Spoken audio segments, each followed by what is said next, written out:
عاشق ډیر فائدہ د په درود کی عبادت کله قبول شي کله نشي.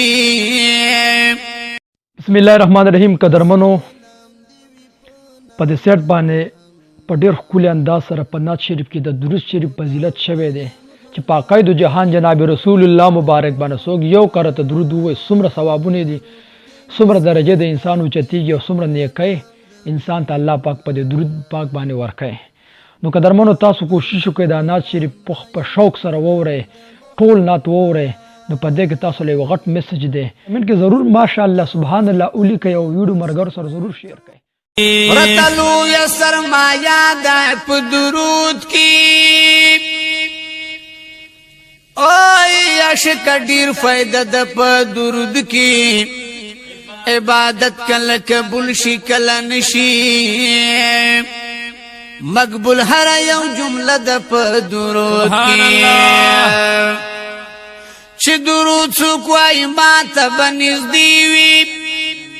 او دا د خوب نبی وعده د په درود کی سبحان الله په یو ځل ویلو لس ګناه معاف کیږي بشیر جانا. څومره لویه منافع د په درود کی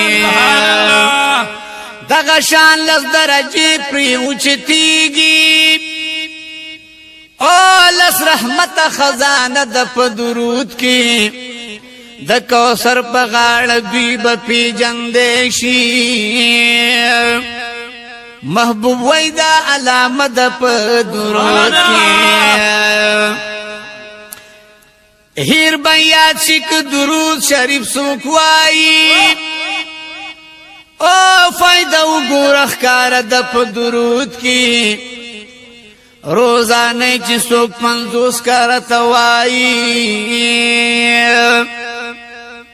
په محشر مصافحه د په درود کې